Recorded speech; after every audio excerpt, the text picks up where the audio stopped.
You remember the room before the words, the way silence had a temperature, the way footsteps could change the shape of your breathing.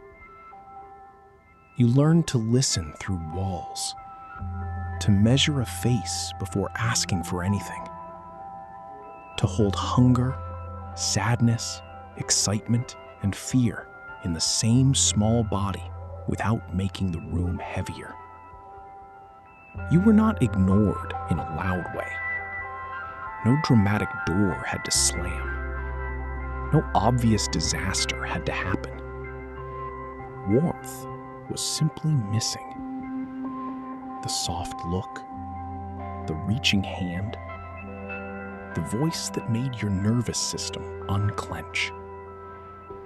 So you became careful. Not because careful felt natural, because needing felt dangerous.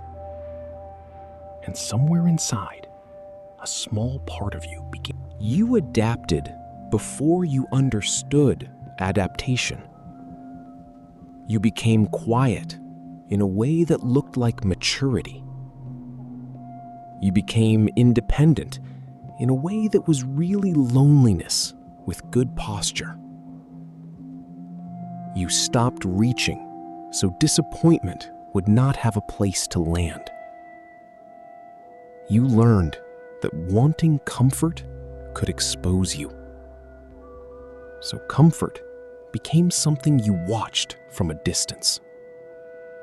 A softened voice in another house. A hand resting gently on another shoulder. A parent bending down instead of standing over. You noticed these things. You stored them without knowing why. Because your body knew what was absent before your mind had language for absence. You did not become cold. You became organized around coldness. You did not stop needing warmth.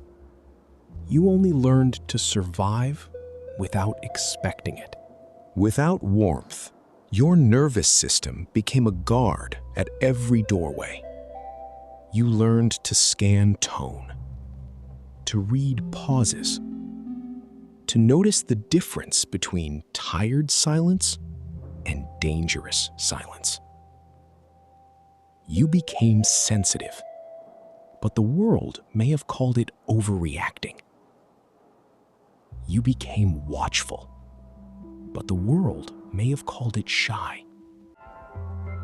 You became self-contained, but the world may have called it strong. Inside, your body kept asking for proof. Proof that closeness would not disappear. Proof that softness would not turn sharp. Proof that love would not become conditional the moment you needed too much. So, you learned to need less.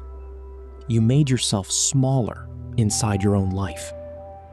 You became easy to manage, easy to praise, easy to overlook.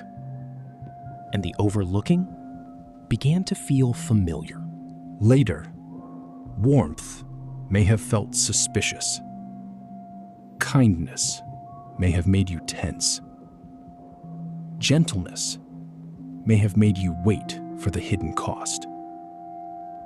You may have wanted closeness and pulled away from it in the same breath. You may have felt safer being useful than being known.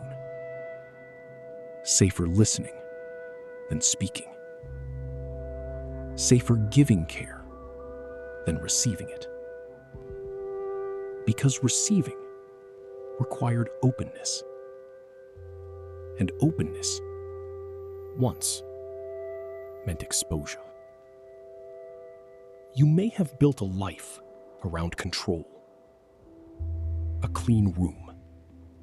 A planned day. A prepared answer. A face that did not reveal the ache too soon. But beneath the control the younger part of you kept waiting. Not for perfection, not for achievement, for one steady presence, for one warm response that did not have to be earned. The wound was not only what happened.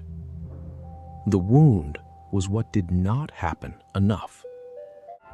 The missing welcome, the missing delight, the missing softness in ordinary moments.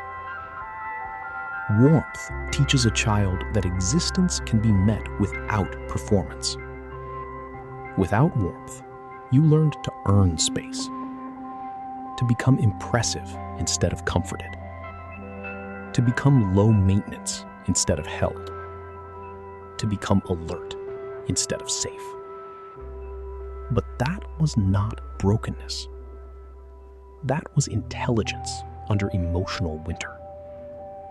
That was your body choosing survival with the materials available. You were never broken. You adapted. And now, when warmth finds you slowly, quietly, imperfectly, something inside may not know what to do. Not because you are incapable of receiving it, because the part of you that needed it first is still learning that warmth can stay.